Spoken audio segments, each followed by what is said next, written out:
I want to thank President Hunter for taking the time to join us this afternoon. Today, the topic I want to talk about is where we're at with our efforts at improving student success. So, to be clear with terminology, we're always working on our students' success. But in the current parlance and around higher ed, student success equals getting them graduated, right?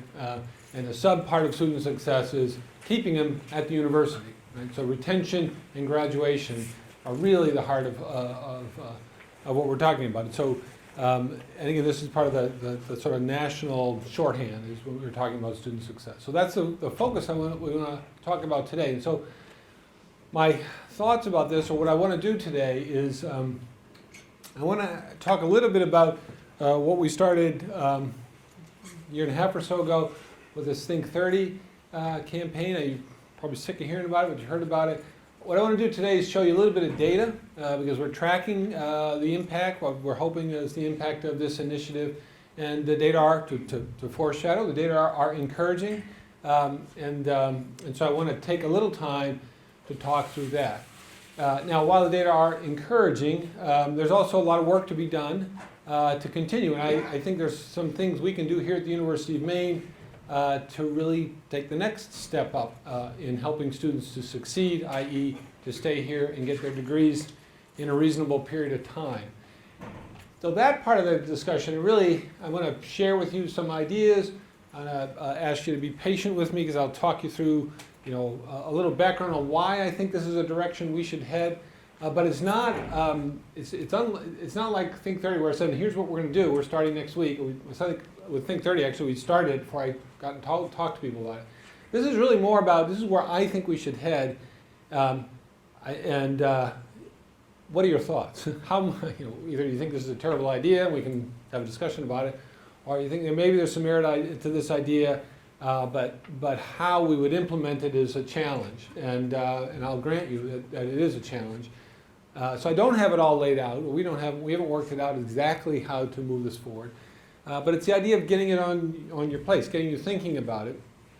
Because soon we will be engaging, well, we've already started to engage sort of key groups of people like the Faculty Senate and the Faculty Senate's Academic Affairs Committee in this conversation about how to move things forward. The deans, have been in the conversation somewhat after today's presentation. This is a warning. I'm going to step up the level of that conversation about how at the dean's office level in the colleges we can try to implement some things to take the next step forward in helping our students to succeed. And then we're going to fill you in on just a couple of initiatives that we've started that complement the main thrust of what I want to talk about today. After we do all that, we have a nice friendly discussion. I am going to talk a little bit just to update you on the University of Maine Machias UMaine partnership. I'm going to spend a lot of time on that. President Hunter was on the UMaine Machias campus yesterday, so I'll ask her obviously to share some observations and insights from that meeting. So that's the plan for now. Just like every other time we've done this, I'm going to plan to yammer on for a little while, but you can interrupt me. Please interrupt me at any point if you have a thought, comment, or something I've said, is either unclear or makes no sense to you. So we're going to talk about student success. I put this slide up there, improve student success and completion, because that is one of our Board of Trustees. The Board of Trustees of the University of Maine System within the last few months have identified 4 priorities, and we're thrilled that student success is one of their priorities, he says somewhat sarcastically. But the point is great. We're glad this is priority. It's been our priority for 150 years, and certainly we put a lot of focus on this in recent years. But we're sure glad the Board of Trustees is behind it as well. So anyway, that's my sarcastic stuff. So we presented some of these data to the board's Finance and Facilities Committee. We're going to present, well, it was a subset of that committee. We're going to present it in a few weeks to the whole committee because we want to make the point to them. We've been thinking about this for a while, and we've been working on it for a while. So there's a lot of things that the University of Maine has been doing in the last, well, for a long time, but the last even, taking the last decade to really focus on how do we do a better job of retaining students here from year 1 to 2? How do we do a better job of moving students to graduation? Robert Dana's not here today, but one initiative he did, went from 2010 to 2013, was the Unum Leaders. He got a nice grant from the Unum Corporation. They brought in students who are high risk. They worked very closely with them, preparing them for the university. So that was a significant recent initiative. But here, another sort of milestone of us working on it was in our current strategic plan, where we set out some really specific goals. We said we were going to improve student retention, first-year retention by 5%, and we were going to improve our graduation rates by 10%. I was asked to take a lead in some of that. So some of this is going backwards in time, but just to review, we put together a plan an action plan of action items to improve student retention and improve our 4-year and 6-year graduation rates. So in 2014, we put out this action plan. That was the culmination of a year of work with faculty, administrators. Ted Kaladacci's shop helped a great deal. We wanted to be data-driven and data-informed, I should say, in the way we went about looking at this. We broke the University of Maine student population down in a variety of ways to look at who stays here, who tends to graduate in 4 years, who does not. And we developed a set of action items that can we broke them down into sort of 3 areas. What are early action things to do? How can we provide support? And how can we move students to graduation?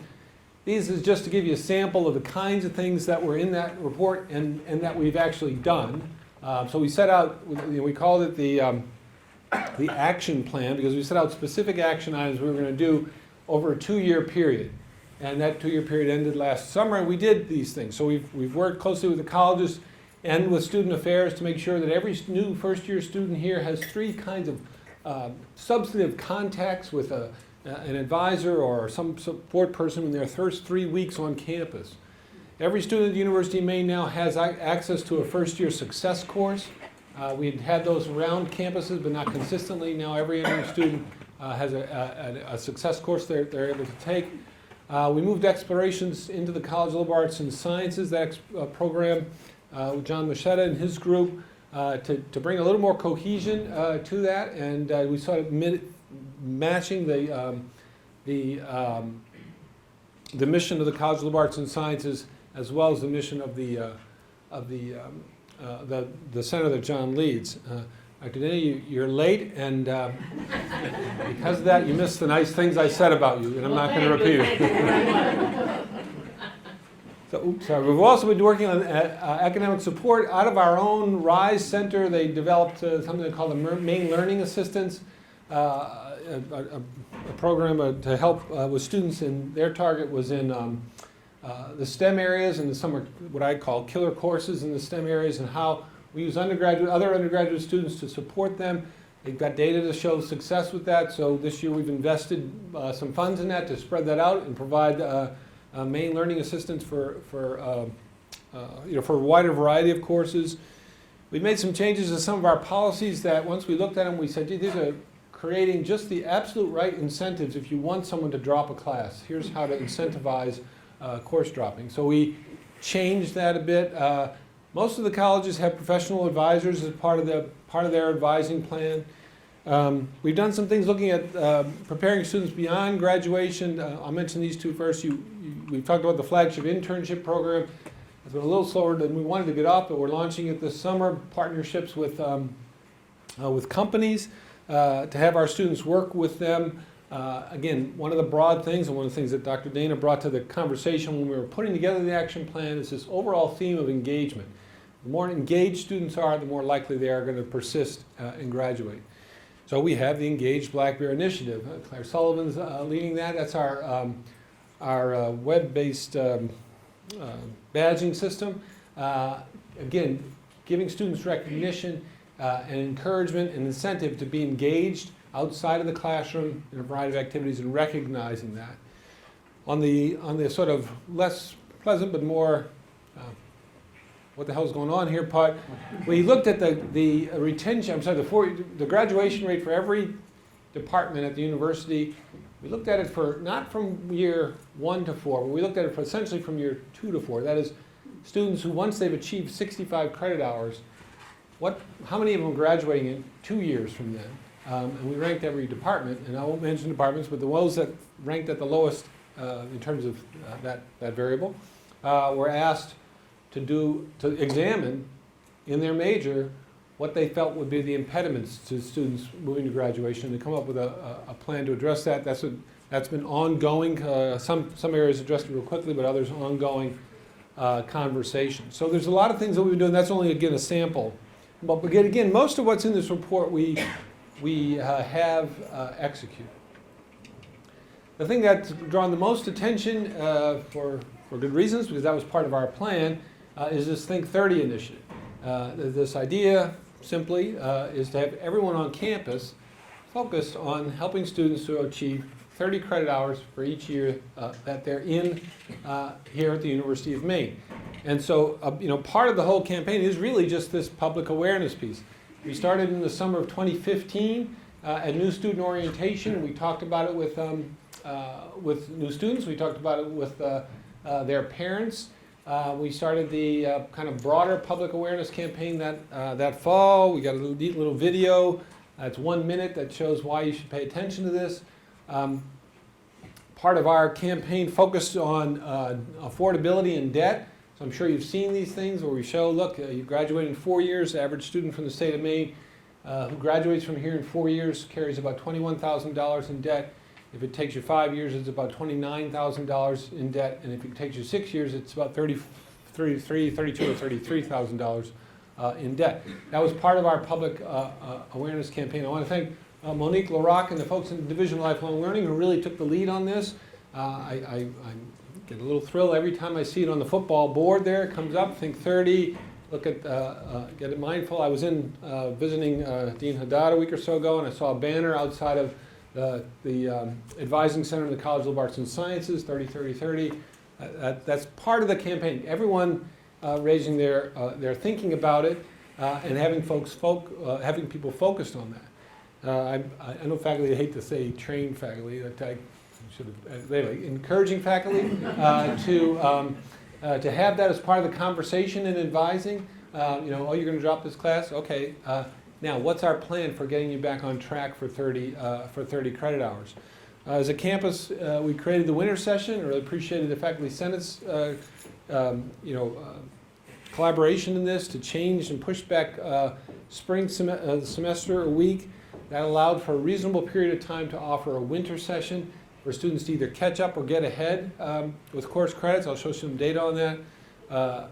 Monique and her team are working on summer session each year. I think we're improving it each year, and including this coming year, to make sure we're providing the students the courses that there's the greatest demand for, and that there's the greatest need to keep students on track to graduate, and that those courses are provided in a modality that students can access. So they've been working on that. And of course, everybody's favorite thing, InfoSilum. InfoSilum, believe it or not, is part of this larger plan. We need to minimize the scheduling conflicts for our students. We can't say, you got to take this course in your second year fall semester to stay on track, and you got to take this one at the same time, and guess what? They're offered at the same time in the same labs, and also at the same time this other course you have to take in your major. InfoSilum is helping us to work on that. The last piece of the Think 30 initiative, if you will, was looking at the way we did financial aid. And basically what we did was we said, okay, for the aid the University of Maine provides, we refer to that as institutional aid. Obviously we can't do anything with the way the federal government, their rules for providing aid or state aid. But for the aid that the University of Maine is providing, we're going to redefine full-time from 12 credit hours to 15 credit hours. So if you drop below 15 credit hours, we're not taking your aid away, but we are going to decrease the amount of aid because you're paying less tuition. Again, we came around to this through a series of looking at data, et cetera, but some of the data was when I would walk by the bursar's office during a certain week each semester and have to wade my way through lines of students, and I finally had the intelligence to say, what are all these students doing here? They're all here to get their refunds.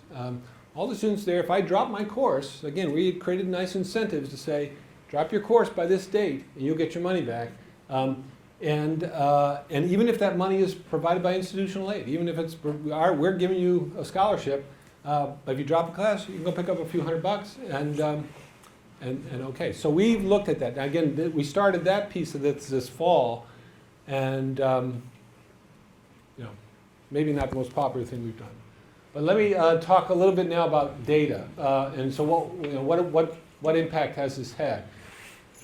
So we've only been at this for about a year and a half. Again, as I said, we started in the summer of 2015, and the first thing we started with was kind of the public awareness campaign.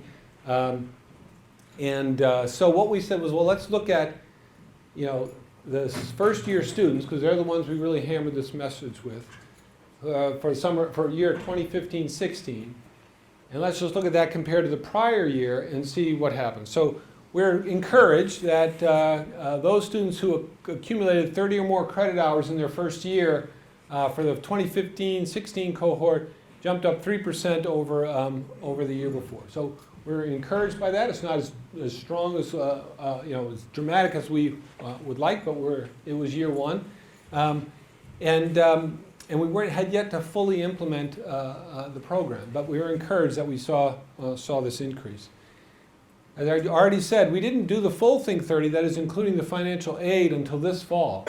So the fall of 16 semester are the first pieces of data that we have that are helping us look at whether we're having an impact.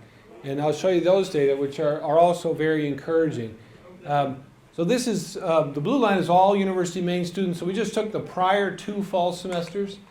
So in the prior 2 fall semesters, it's about 50% of students at the University of Maine were taking either 15 or more credit hours. This fall it was 60%.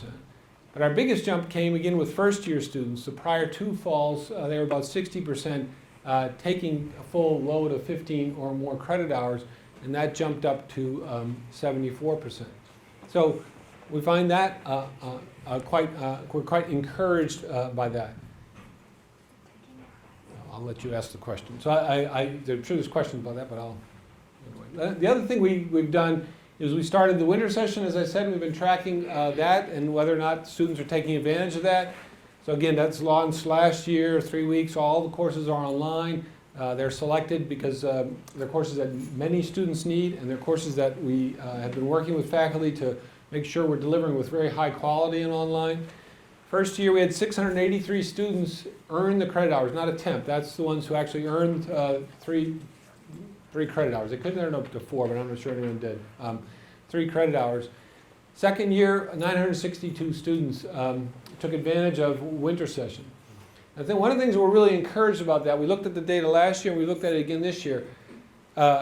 Even though students were taking these, this many students took another 3 credit hour course during winter session, we did not see a drop in the spring enrollment. So it wasn't as if students said, well, I'm just going to spread my credit hours off the winter and the spring and have an easier semester.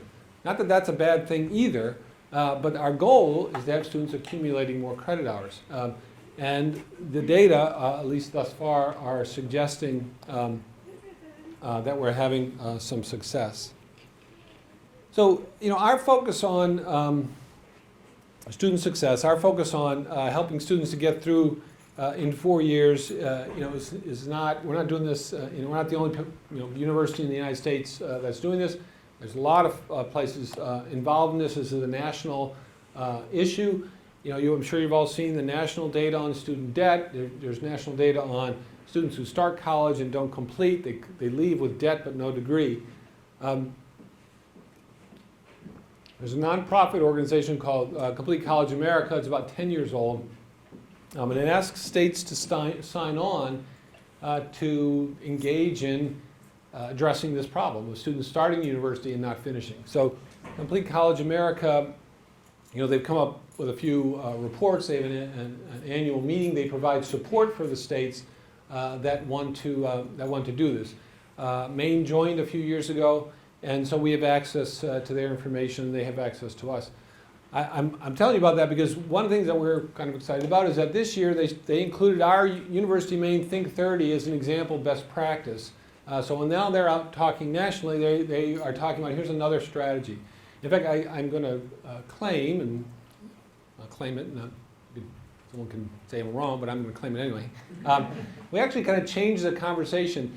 I went to the Complete College America meeting this fall, and just to give you a sense of that, what the Complete College America does, you join as a state, then they host you at a meeting, and they ask for people from state government, from the state system, the community college system. So the university, or I'm sorry, the main contingent was myself, 2 other provosts from the University of Maine system, a president of Washington County Community College, Janet Sorter, who's like the chief student affairs officer for the community college system, plus 2 legislators. So it was an interesting group. But anyway, we went there, and they talked about Think 30. They also talked about they acknowledged that when Complete College America was pushing this idea of getting students focused on completing, their catchphrase was 15 to finish. Right? Everybody likes alliteration, so it's 15 to finish was their strategy. And actually, to be frank, I'd heard about 15 to finish at a meeting and came back and worked with folks to think about how do we translate that to here to University of Maine. And one of the things we said was that doesn't really match our student population as well as we think it should. There are students who don't take 15 credit hours for real legitimate reasons. And why don't we think differently and think about the whole 12-month year as an opportunity to accumulate those 30 credit hours? So what I'm going to lay claim for, because someone else said it to me, was that that's changed the way Complete College America is talking about this at their national meeting now. They're saying we still call it 15 to finish, but the goal is to get students focused on 30 credit hours. So we were kind of pleased with that. Anyway, there's other national attention. We've got EABs, the Education Advisory Board, our national consulting firm, University of Maine has a contract, actually the University of Maine system has a contract with them. They provide best practices, they provide white papers and training. We're doing a variety of things with EAB. They produced a white paper just about a month ago called Promoting Timely Degree Completion, Reconciling Student Choice and the 4-Year Graduation Imperative. And our University of Maine winter session was cited as a best practice. So we're feeling pretty good about some of these things that we've done. And that's fine, but good for us. But the important thing, right, is more about, are we hitting the goals? And so the next slide is the one actually I'm most excited about, and that's looking at University of Maine 4-year graduation rates over since the 09 cohort. So that's the group that started, the first year students that started in the fall of 09, 10, 11, and 12. And so we've got a nice trend going here. And again, I'm not going to say Think 30 caused this because I know it didn't, but we had an impact. One of my points is, like the thing that I'm not going to repeat because I don't want to get him a big head, but the initiative that Dr. Dana led, 2010 to 2013, that's a factor. There's been a variety of things that we've done, and we're moving in the right direction. We have higher aspirations than this, than 40% for 4 years, but it's a very good trend. And again, we did share this slide with members of the Board of Trustees, and they were pleased. I'll give you a little bit of national context. This is a slide I stole from Complete College America. You can ignore that, but 4-year degrees, national average in the United States, non-flagships, 19% of students complete in 4 years. Universities like ours, flagships, research universities, the average is only 36. So on the one hand, we say, okay, we're right in there with other flagship research universities. All right, good. Maybe we should just call it a day and say we're doing all right. But I would say that's not a good strategy, because if you look at our competitors, and here they are, these are the other New England land-grant universities. And this clearly shows we've got work to do. These are the universities that other students in New England are looking at, and they're looking at other ones too. But the most common other university for a student accepted to University of Maine, when we accept someone and they don't come here, the number one place they choose is UNH. So we've got work to do here to get up to and maybe ambitiously past some of our peers. So on the one hand, feeling pretty good about some of what we've done over the last several years. The data that we are able to collect is encouraging. But there's clearly more work to do. So, so what the heck are we doing? So, Well, one thing we're doing is just trying to figure out, you can take the, whatever, 8,000 plus undergraduate students here, and you can take their data and you can slice it up in a whole variety of ways. But one way that's logical, people talk about it a lot, we were interested in it, was look at students who are the first in their family to go to university. So first generation college students. So Ted and his team looked at that for me, and these are data that are aggregated over a 3-year period. Is that right? Yeah, 3-year period. Average about. But so if you look, if you're a first generation college student at the University of Maine, about 25% of them get through in 4 years. But if you're not a first generation, it's 40%, and for the mathematically impaired, that's a 15% difference. Another way you look at it is, what about Pell recipients, right? Pell, you receive Pell if you're relatively poor or lower socioeconomic, and maybe that is a predictor of 4-year graduation rate. And sure enough, when we look at the data, it is. If you're a Pell recipient, it's only 28% of our Pell recipients are graduating in 4 years, and the non-Pell is 42. So then you can say, well, what about if you're both? And not surprisingly, it's challenging for students who are first-generation college students and Pell recipients. Only about 1 in 5 will graduate in 4 years, and if you're not, it's 44%. So you've got this big 23% difference. Now, why is that there? And you can come up with a whole bunch of hypotheses, and I'm going to talk about some of the hypotheses that I think are important. But one that I will say, the first one that comes to my mind, I said, well, you know what? They're probably just not prepared enough. They're maybe going to worse schools, or parents don't read to them at home, or because of the financial struggles they have, they're not engaged in school as much. And so they're not, and when I say prepared, I mean academically prepared. Maybe they're not as academically prepared, and what are we going to do? What can we do about that? So we have proxies for academic preparation, SAT scores, and high school GPA. So Ted and his team said, well, why don't we covary those out? And they did. So if you control for SAT and high school graduation, it shrinks that difference, but you still have a 15-point difference there between folks who are non-first gen, non-Pell, and those who are first gen, non-Pell. It's 15-point difference after you account for their academic preparation. Okay?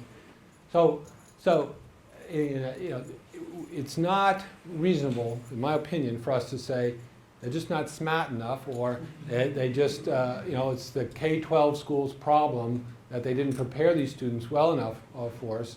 I don't think, I don't think that's the case. I'm not saying those are not factors, but these data say, well, if you control for those as best you can, you still got a meaningful difference between these populations. So you can say, well, what else might there be? And I don't know the answer. We can come up with lots of possibilities, right? So maybe they have fewer role models. Maybe there's just less family and social support for academics. My poor kids, they were getting the support that they never wanted because we valued academic achievement so much. Maybe that's it. They have less financial support. That's an obvious one. If you're a Pell recipient, you come from a family with fewer resources, and that could be the reason. It could be, you're moving into this world where we speak this, strange language that makes sense to us, but not to them. I saw a really interesting essay, oral essay by a first-generation college student. There's obviously a very bright woman who now works as an attorney, and this was on the McNeil NewsHour thing. And she talked about going to Cornell, so obviously the right person. But first generation. She said, I went to Cornell, and we went to new student orientation, and my parents came, and somehow all the other parents knew you should leave. My parents didn't, so they went to lunch with me, they finally had to tell them to go. She said, I went to class and someone talked about office hours, and I get this rush of anxiety. I don't know what an office hour is. I didn't, it was a really great essay about the things that we take for granted, but that they miss, or might miss. Maybe they're overwhelmed by choice. You come here and you've got all these potential things you can do socially, academically, athletically. You can get in the arts, you can play in the band, you can take an incredible host of courses. So maybe it's being overwhelmed by the task of navigating your way through the university. Again, I'm not claiming to know that, and I suspect it's like most things. There's not a single factor that's the cause, but it's these things that interact. But what I want to do is actually, I want to focus on this a little bit, because it sets up to make a point I want to make. So I'm going to focus a little bit on the choice and decisions that we hit students with. And again, we hit all students with this, and my point is I think we should be mindful about it for all students. But I think it could be a factor that contributes to why it's particularly difficult for our first generation college students to navigate. So I thought I'd pick on general education. So you all, I'm sure, are all familiar. These are our categories of general education, and we tell students you got to take, one of these or two of those, and one of these to get your degree. And so I got curious, and this is what you can do when there's 3 feet of snow out front of your house and you can't go anywhere. I counted them. So we give students 70 choices for science. We give them 172 ways of filling the requirement for Western culture and tradition, et cetera, et cetera, et cetera, et cetera. So we give them a lot of choice to make a decision. I will say, attention to detail is not my strength, so don't quote these numbers, but they're pretty close. I mean, I went down like that, and I can get distracted sometimes, but they're pretty darn close. 273 different courses you can take to fulfill the cultural diversity and international perspective. So I got curious about this. So you all know the human values and social context. We say you got to take one from each of these categories, and then another one because you got to get to 18 credit hours. So I was curious. So if I did the math right, there's over 34 billion combinations of ways to fulfill that requirement. So, and actually I realized it's a lot more than that because I forgot about taking the one more course. So it's some number, but it is over 34 billion. So if we wanted to, we could teach here at the university for the next 100 plus years and put students through and never have, we could design so no two students filled that in the same way if we wanted to. I don't think we want to, but I'm obviously trying to drive home a point. In fact, I'll share it. The number I came up with was 34,851,070,144 combinations of these courses if you take one each. We give students a lot of choices. So, what happens when people have many choices or too many choices? And I'm going to talk about a couple of things. Some of this you may have heard of.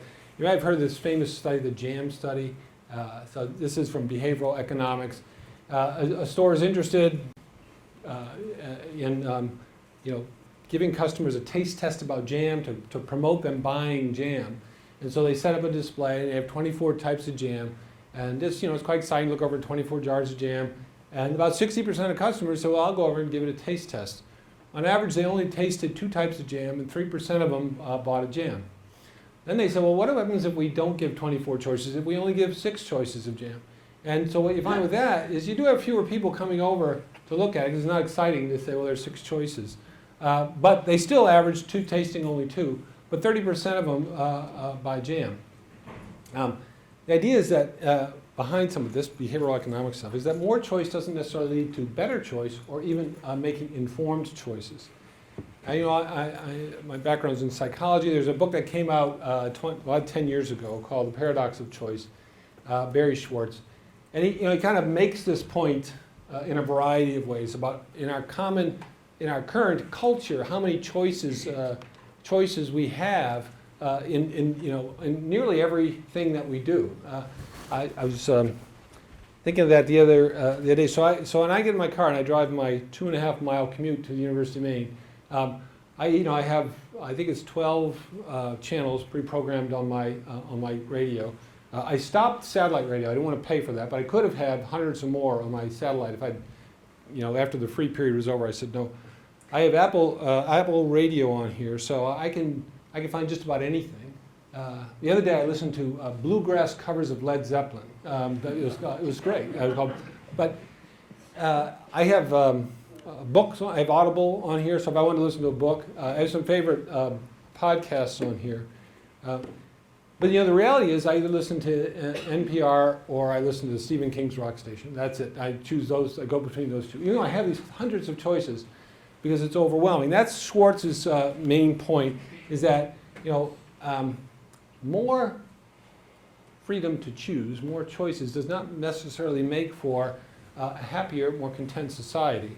And that's fine. And I'm, we're interested in student contentment here, but I'm more interested in student decision making, because the other thing that he drives home in this book is that having many, many choices, not only, it often leads people to not make a choice, or to make poor choices. And I'll give you just one other example.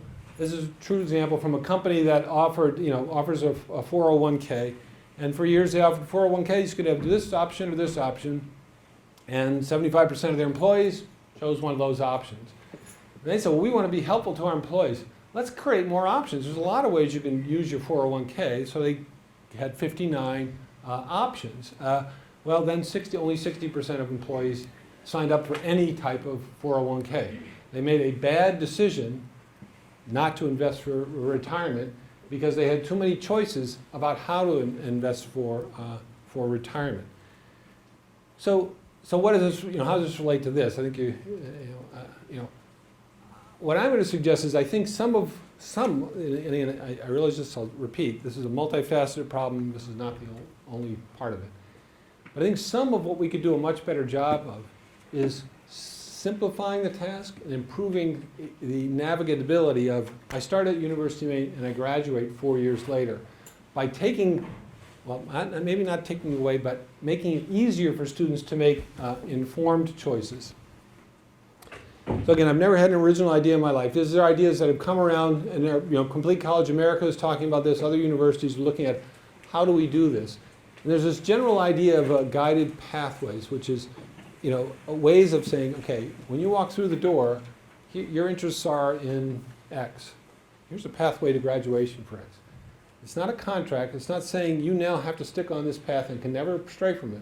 But it does say, if you still want to go with that, here it is. Here's what you'll take your first year, your second year, as you move forward, and you'll graduate in 4 years.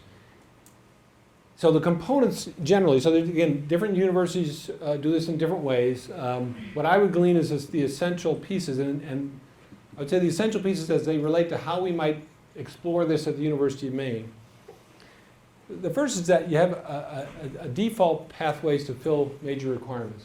And I believe, and I've looked in, Ted has helped me look at some of these data around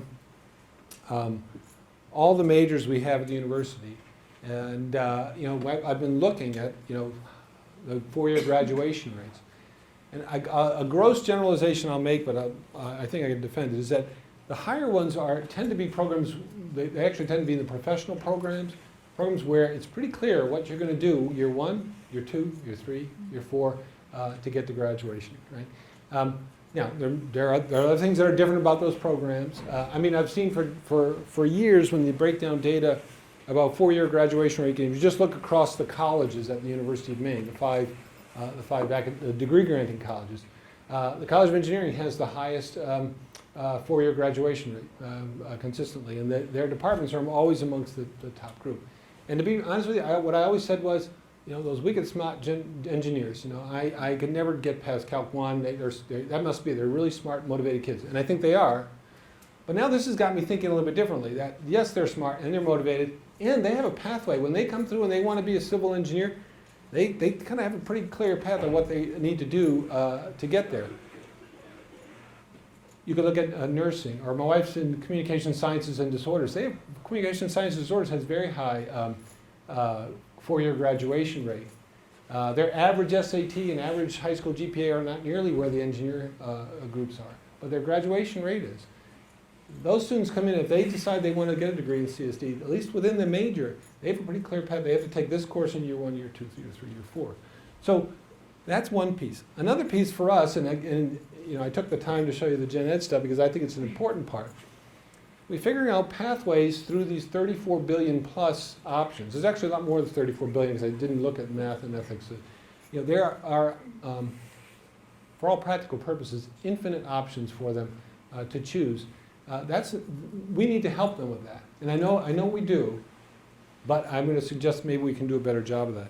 And then how do we do it to then build this idea of academic maps? The idea is to say, working with a student to build a map, to say this is how we're going to get you from point A, you started at the University of Maine, to point B, which is you're graduating.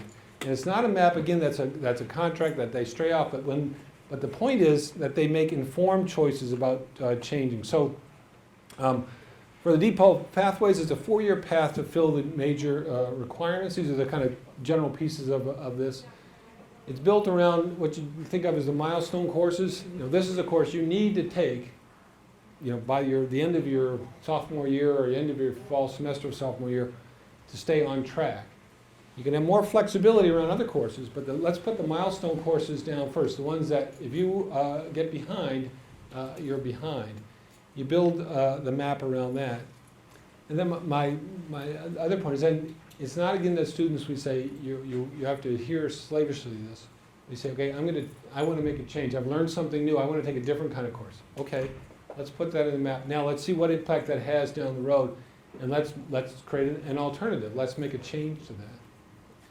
Similarly, I would suggest that we can do a much better job in general education by providing students with direction or pathway through the gen ed, whatever you want to call it, choices.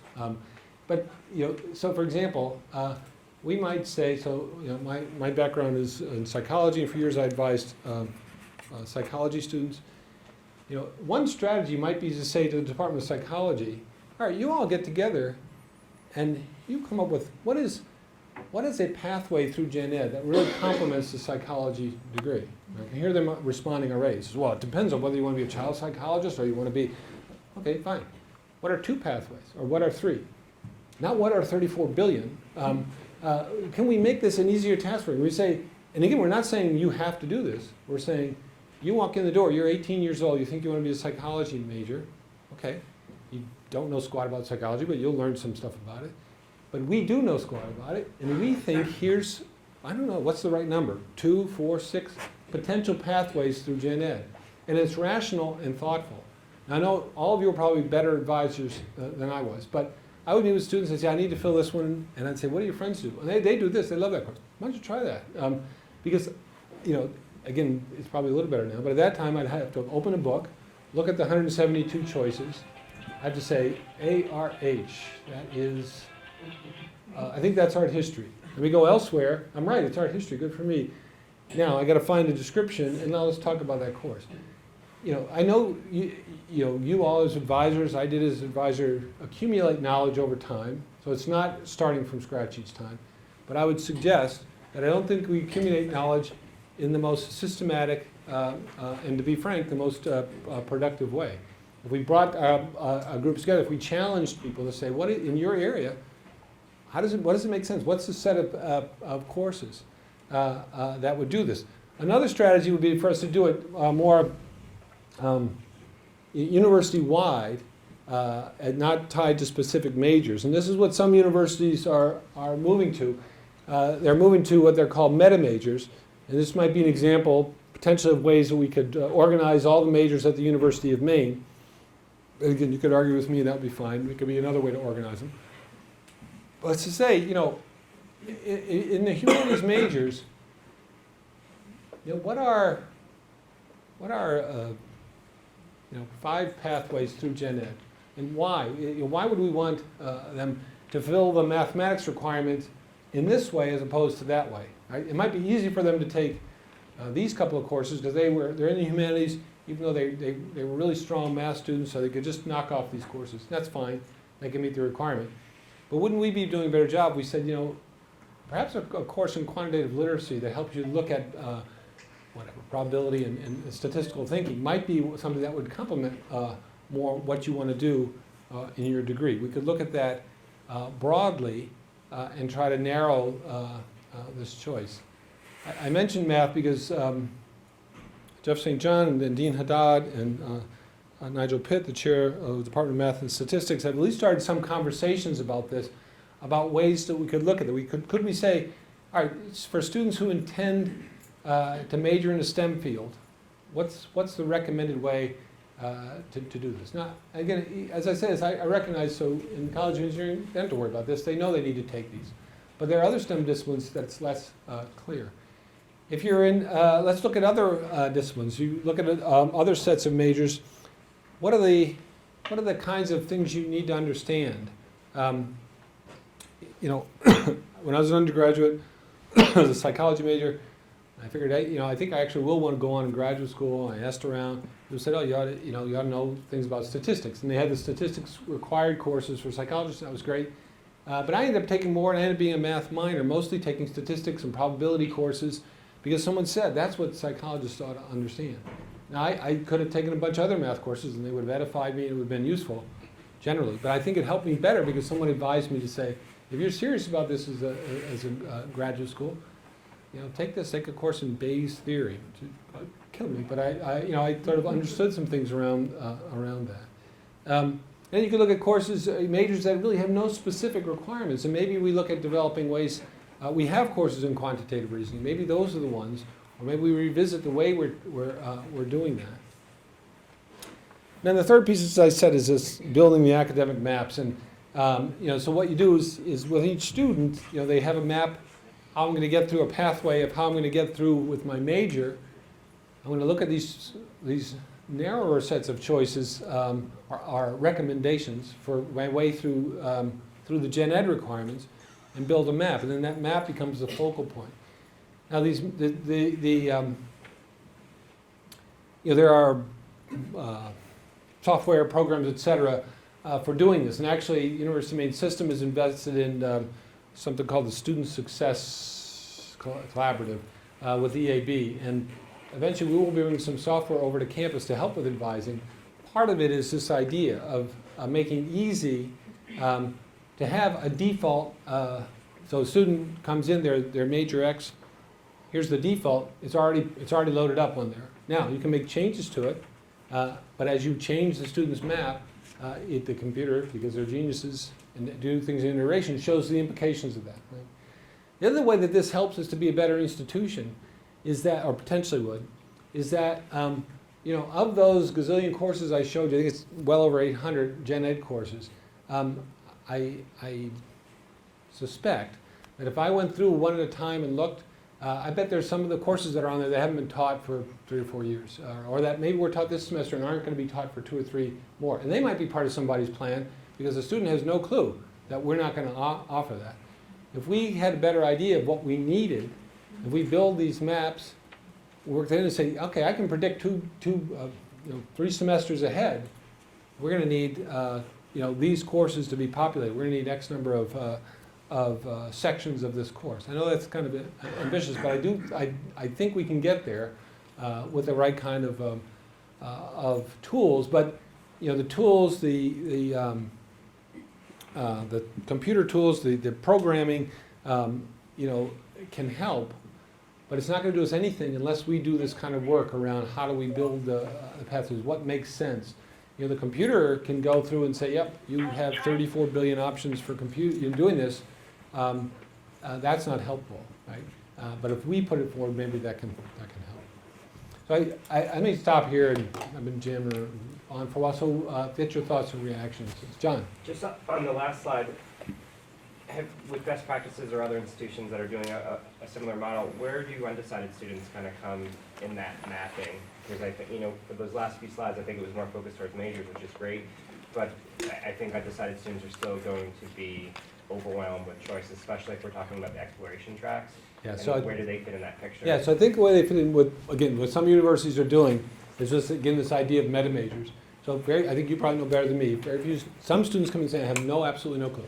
But many students say, well, I don't think I don't have a clue, but I like this and that, right? And a skilled advisor like you say, well, that sounds like things in the, social sciences, right?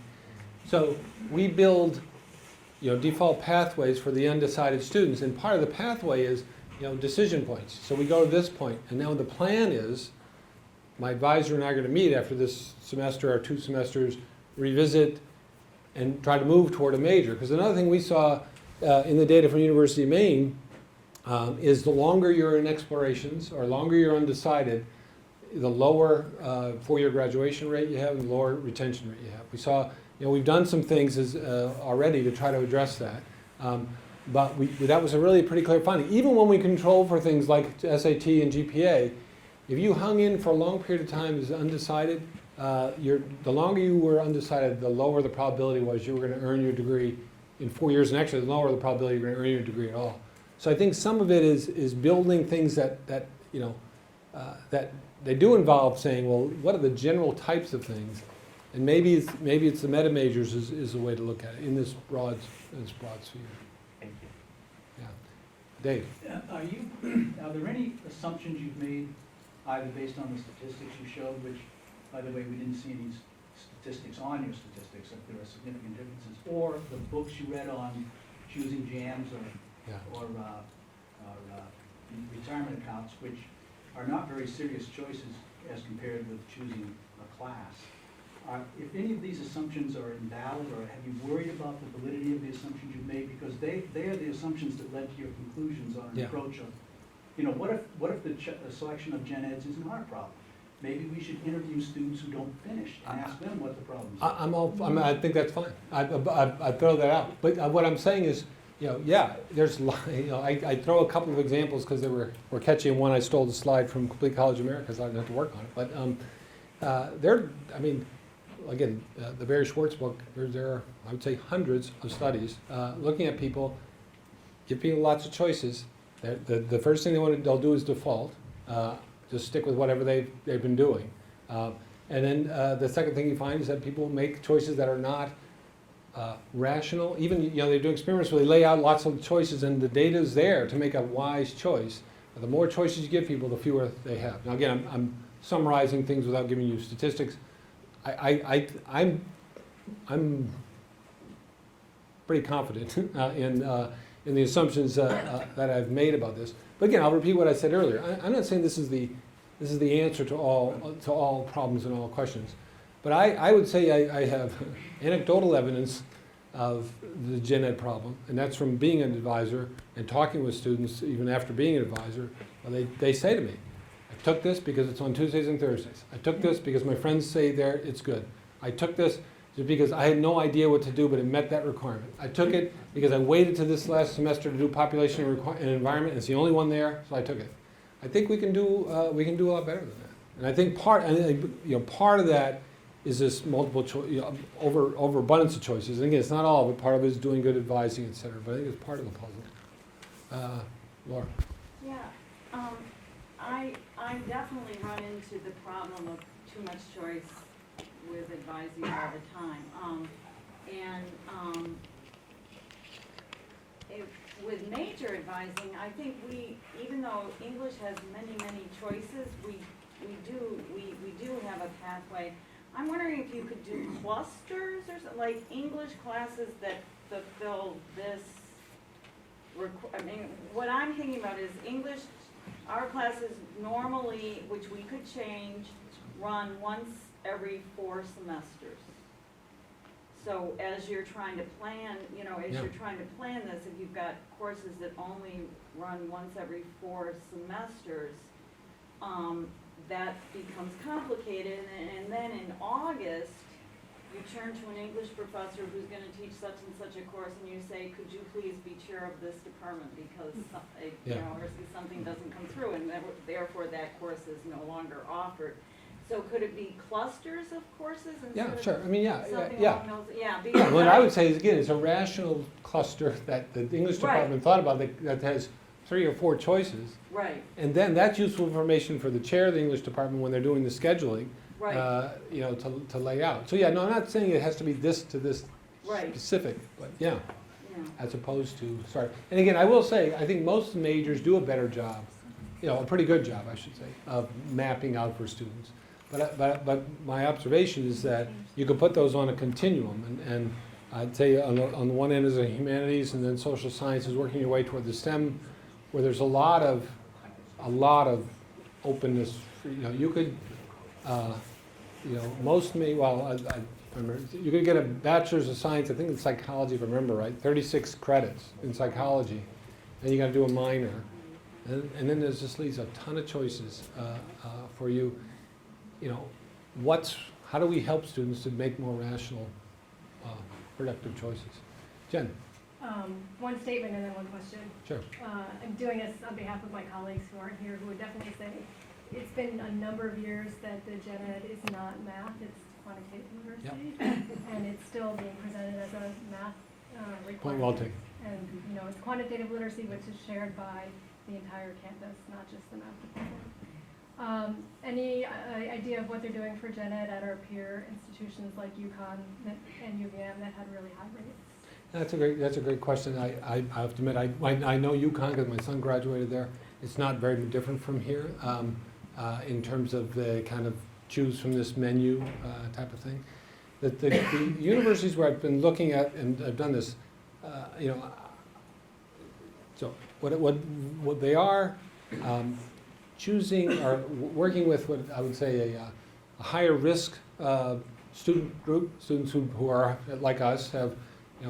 It's almost a third of our students are first generation college students, and it's almost a third that are Pell recipients. That's a lot lower at UConn, it's a lot lower at Vermont. I suspect it's lower at UNH. I don't know about the other ones, but I know it is. So, I know that is at those. So the kinds of universities. So one of the universities that's been real innovative in this is Georgia State. They're an urban school. Mostly African American, mostly first generation, that have really been kind of leading in how do we do this. So I think that's a great question. I think we should look at our peers, but again, we need to look at this as well as other ways that we're different from them. My point, I guess, is I think we have to try a bit harder, to be frank, in terms of the student, because the other data I could show you is average SAT, average high school GPA. Most of our peers are higher than us in those areas. I think, Mohammed, you had that. Yeah, I had a question. I think you answered it. I was going to ask what percentage of UMass students are first generation and or rural, Yeah. So and I whether asked that's a Ted today. factor in regard to graduation rate as compared to other states. And I think you answered it in the previous question. Yeah, so it's 28% of our students are first generation college students. And again, if you look at, when I threw up our peers, and I hope I didn't use the word peers, I meant our competitors, because that's who we're recruiting against. On average, they have an average entry-level first-year SAT scores, average high school GPA somewhat higher than ours. Did that get at your question? And yes, and did you say that we are lower or higher with compared to other universities On what variable? in regard to being first generation? I don't want to misspeak. I don't know the answer for Vermont. The ones I showed up there, I don't know the answer for. And if we are much higher in that category, then that could be an explanation for why our graduation rate is lower than others. Absolutely, yeah. And again, I would agree with your point, but I think you're trying to make, the point I'm trying to make is that's not a good reason to give up, right? Our data, as I said, to show the data that Ted provided, even if you account for SAT and high school GPA, there's still a 15-point difference that has to do with other things besides their academic preparation. So, yeah, Dana. I'm thinking back to some of your earlier slides that showed the graphs of the percent of students who completed 30 credits in a year or 15 Yeah. credits in a semester. And I want to make sure I understand what's being measured. Okay. Is it a student that took 30 credits through to completion, i.e. they didn't Yeah. drop the course? Or is it that 30 students successfully completed the course, meaning that they got a passing grade? Because it, 30, does it include the students who failed the Failed. course? Or does it only include the students who passed the course? It includes the students who earned the credit. Earned when they credit, passed. okay, Yeah, thank you. Yeah, that's what it includes. Got it. Yeah. Other thoughts or questions? Yeah, Peter? wondering in your pathway model, Yeah. is the strategies for sort of baking in a dynamic review process so that it changes? Yeah, that's the idea. The idea is that you have a default pathway. It doesn't mean you're stuck on that, but it means if you make no decisions and just follow it, you're going to get your degree. And I think right now, we have students who don't make decisions and don't get degrees because they say, well, I'm going to, and then I'm overwhelmed. Or they just say, I just got to do this next. Now, we don't want that to be most of our students, right? But the idea is to say, here's the pathway. And then when a student says, I want to do a semester abroad, great, what a great experience. Let's look at your pathway and see what are we going to have to change to keep you on track. I think, and again, we're not unusual. So I'm not saying UMaine does a lot, but at most universities, it's sort of each semester is, oh, what am I going to do this semester? I got to register for next semester. And students have a general idea. And again, I think in some disciplines like engineering, they have a much clearer idea. But it's like, what am I going to do? Why don't I try to knock off some of these gen eds? What's available on Tuesday, Thursday? Oh, I'll do that. As opposed to saying, okay, it's my second semester, sophomore year. I plan to fill this gen ed. Let me look at the 4 choices I have to fill in that gen ed. It's a little bit more, and we're making we're not spoon feeding students, although it may sound that way. We are trying to help them make thoughtful, informed choices. And when they default and don't, they at least know what they're supposed to do. So that's the thinking behind it. Yeah, Emily. I'm not making this as a suggestion because I can foresee all kinds of problems with it. But I sort of am in that the Well, that's extension not of fair. the You can have it law- both ways. Just sign them up. Like right now, the whole you have to get a PIN process, all of that is in effect an obstacle to registration. Yeah.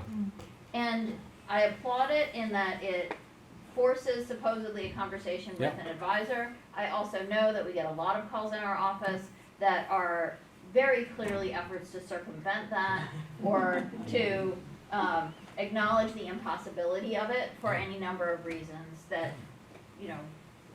No, they're are the result valid. of many things beyond many people's control. But, one way to look at the end result of this kind of pathway is that if the student doesn't do anything, they get registered Yeah. for whatever it is Yeah. that would be next. I And love I don't know that if we idea. can go there, but it is Yeah. sort of the obvious place Yeah, to go. I love that. Extending this Yeah. conversation. No, I love that because it doesn't say we're forcing you into taking it. But if you do nothing, and again, we create the 4-year path, with them in their first year, and if you do nothing, you're registered for this class. I personally think that's a great idea. I don't know whether we can get there, but I think that's great. It doesn't say, student comes and says, I don't want to do that. Great, let's have a conversation. And that's a more meaningful than I need my PIN. Again, I'll harken back to my days as a psychology faculty member. I think I had 48 advisees one semester. You think I had 48 thoughtful conversations about what their career goals and no. Yeah, So you can ask you- the current chair of the psychology department how many advisees he has. It's a lot bigger than 48, Yeah. I believe. Yeah, now Mike does have a thoughtful conversation. But I didn't. Nigel. Following up on what Emily just said, the university I worked at before coming here actually used a computer matching system with all the students, and each semester they had a proposed list of classes. Yeah. So that, say, an engineering major would be proposed calculus 2 at this time in this room, Yeah. physics lab at this time in this room. And in this way, the computer sets the most efficient way to use space available, and the student receives a proposed list of classes, probably not all of them, but let's say 9 or 12 out of the 15 credits. Yeah. And they then request changes to it if they wish to, or other electives they want to take to make up the credits. Yeah. It makes for a very smooth transition, encouraging students to take things that they absolutely must, Yeah. since the computer can calculate what is their best pathway to completion in an adequate time, given how many credits they've already taken. I personally like both of your ideas, but then part of the work that has to be done ahead of time is the faculty group saying, okay, what makes sense in that pathway? What is the 3 or 4 English options, that do that? I think the onus is on us to make those meaningful and not, we just got to get students in classes. There's room in this one. I'm going to jam you into that one, but that's kind of my thinking. Back row and, Farad. oh, Farad, I wasn't gonna say anything, but Emily and Nigel No. prompted me to do this. There's a lot to think about, but what I'm afraid of, we're walking down this pathway where we're gonna end up with students who are gonna have less capacity to think for themselves, where we're gonna present all this stuff for them, just follow this path and you'll graduate. Yep. I'm just worried about that. no, I think it's a legitimate concern. What I would say is, there's, between that and what we're doing now, there's a lot of space. And I think if we can try to find some space in between there, I think we can do a lot better job. But, yeah, if we go down the path, I mean, particularly we said, sorry, you're signed up, this is it, go away. Obviously that's not what we do. But I hear you. We want students to be, thoughtfully engaged in designing their own education. I can make all those arguments. But again, I look at numbers too.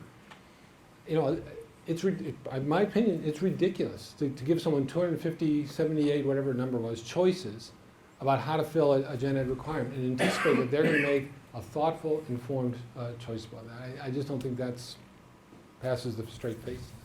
But Jeff, they're not really 278 choices. They're broken out by numbers, 100 to 400 to 500, within departments with 3-letter. So there is a map to find an area you're generally interested in, and there are far fewer choices than you've presented to us to support your argument. Yes, I agree. I mean, I understand that, but I would still argue that a lot of that decision making, it does get narrowed down, but it's not in my opinion, a rational, informed way. It has a lot to do with, again, well, I narrowed it down because this is what my friends said was a good one to fill that requirement. It's narrowed it down because I filled in all my other requirements and I'm just looking for something on a Wednesday. I think that happens very frequently, and I think. So I was arguing with my wife about this last night because I was telling her about what I was going to talk about. She said, no. A good advisor will do A, B, C, D. And I said, yeah, sure, a good advisor. But then I said, with all due respect, my wife's an excellent advisor, way better than ever. I said, so you say to them, you're going to fill this requirement in this area and this area. How did you narrow down to those few courses? Well, I've talked to students. She says, over the years, I've learned that this is a good course and fits that. And I said, okay, what if those are a different set of students? What if there's some really courses that really make more sense to be a speech-language pathologist, her area, but students didn't talk about that. They didn't come in here. I think we can do a better job of looking around and saying, you're a speech-language pathologist, maybe you ought to fill your ethics requirement by taking a course in bioethics. It may be related. Or maybe there's another area that we narrow it down for them to be thoughtful about that. And again, what Judy was saying was that's what good advisors do. What I was saying is, with 278 choices, I don't think it's a reasonable task we've given the advisors. I think we've given them an impossible task to say, there are 278 ways you can do the cultural difference thing.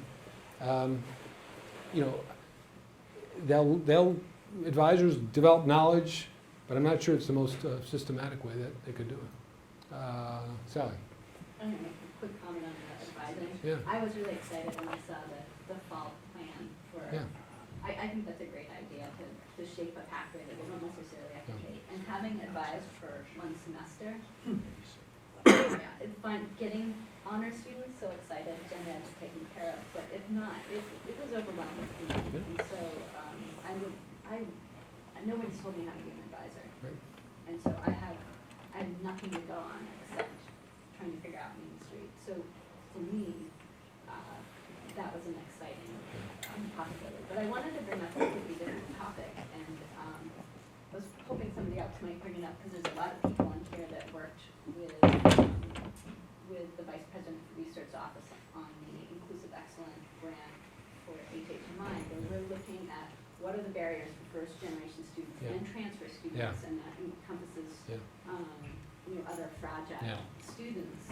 What are the barriers that they face? And we spent a lot of time looking at the literature, and it was absolutely eye-opening. Yeah. I mean, there's some obvious things, but I haven't heard any talk of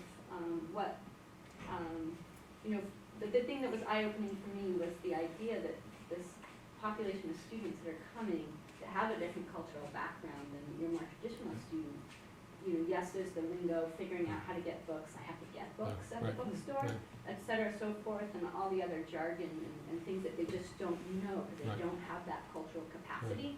But the biggest piece was, even with the academic preparedness piece, even if we give them all the resources and professors are like, come to my office hours, come and I'll go over this, you TAs, MLAs, et cetera, so forth, that if you don't have that feeling like you belong, then you don't use those resources. And the other piece that I think would be fairly easy to do in introductory courses, like for NSFA to 117, is incorporating a mindset component where they don't come in, where they can learn that when they fail a course, especially in STEM, there's really difficult courses they have to take. They fail an exam, is not to say I don't belong and I don't have what it takes, but is to have that mindset of what do I need to do about my studying skills? What do I need to Right, how do I do solve about this using problem? my Yeah. resources? Yeah. So that I can make the changes I need to be successful.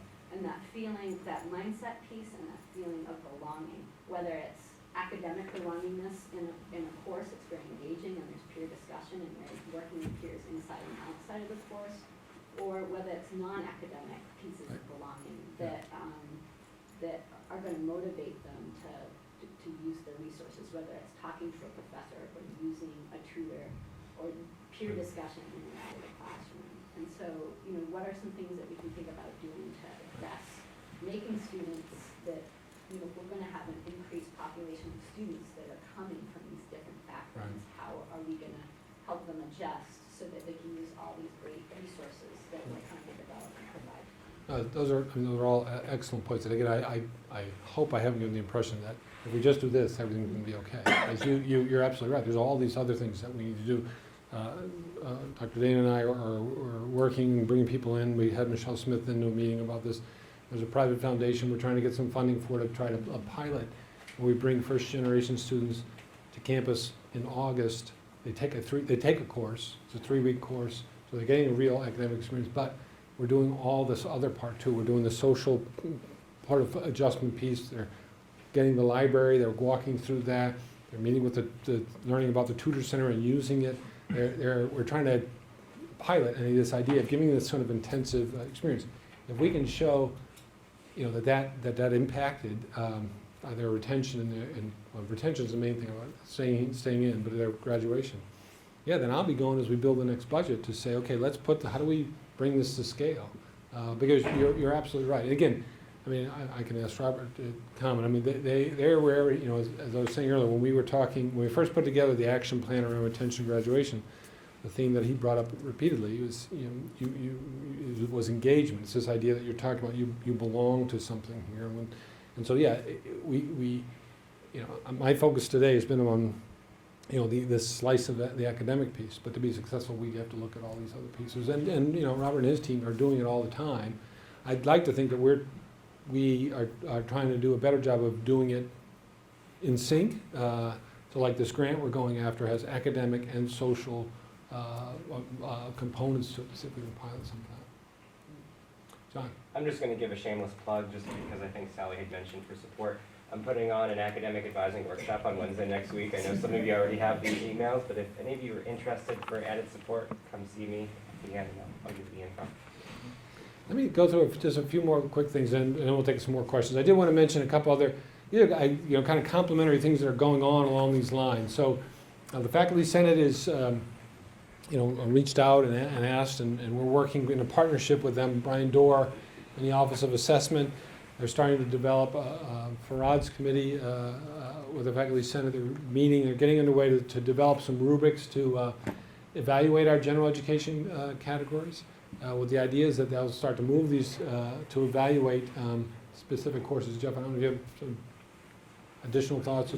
Yeah, so we filed an interim report, which we asked about 5 years ago, where we told them we were working on programmatic outcomes assessment for the entire campus. So how does each degree program get assessed over the lifespan of the student's experience in it, and are students learning what we said they would learn in each program? I thought that was pretty good at the time, but I work with Brian, who's very productively never satisfied. So we developed this plan for assessing programmatic outcomes in each college, and Brian worked with each of the deans and chairs and faculty throughout the colleges. We got the plan approved by the provost, and at that point, I wanted to say, let's just go get some pizza. Brian said, no, the mountain to climb is general education assessment. Assessing general education is the linkage between individual course assessment and programmatic assessment. It ties the whole thing together. It allows you to see whether students, as Jeff has been describing throughout, students are learning what you think they're learning or expect them to learn in every course they're taking along their road through Gen Ed. These rubrics are really benchmarks about expectations of performance in a given general education category. Are students learning the skills, knowledge, and mastery in each course within each topical area of Gen Ed in the way that our faculty have said they should and will in order to proceed through general education and go into their degree programs, earn their degrees, and go on with their careers? So the real goal here is to do the last big piece of assessment work that we promised NEASC in 2009 we would do, that we've begun to do since 2010 and onward, and that we're continuing through the next 3 to 5 years. You can see how that will complement this. If we're starting to look, we develop rubrics to say, okay, are these courses really, are the students learning the things we think they are? And maybe I'm completely wrong. Maybe these 278 courses, there's a certain kind of learning outcome that occurs in all of them. And that would be good because it gives us a lot more choices. But I'm questioning whether that's going to be what we'll find. But the onus should be on us to do that. And I appreciate Brian. I appreciate the Senate wanting to work on it. I want to mention one other thing that's related. That Monique LaRocque is leading it. There's a lot of pre-college programs happening around the state, around the University of Maine system. Dual enrollment programs. We have Academy, sort of bright high school students take a course online, but we bring them on campus for part of it. We have the Bridge Year, which is for students who are more really probably not college isn't their mindset, but they are involved in the technical schools. But we are then they're earning college credit while they pursue that. We're trying to help work to raise their aspirations. There's a variety of summer camp things that we do. And so I'll ask Monique to just talk a little bit about what you're working on. I know this is very early going, but what your thinking is about it. Sure.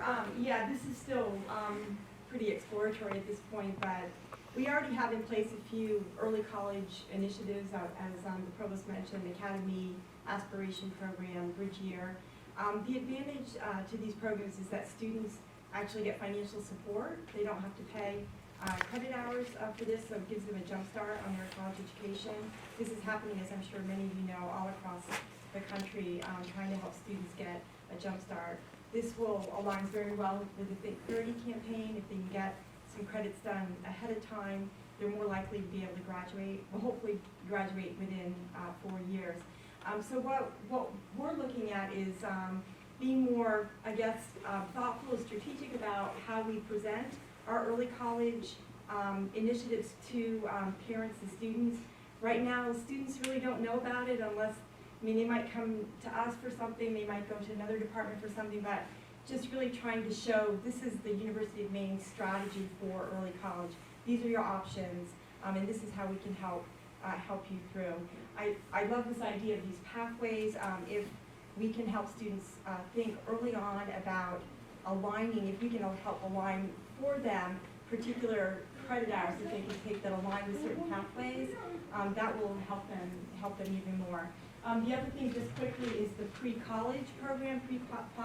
Pre-college, different from early college. Pre-college is more students who've been accepted to the university, getting them here in the summer before classes start, to give them the kind of engagement I think that you're suggesting, engaging with their peers, learning about library resources, learning about resources on campus, but getting them here on campus to earn some credits and get them on the right foot. So those are some things that we're exploring, and we'll hopefully be able to work with some of the academic departments if you're interested in having your major students developing a strong cohort in the summer. That's something that I would be interested in talking to you about, to see how we might work together to do that.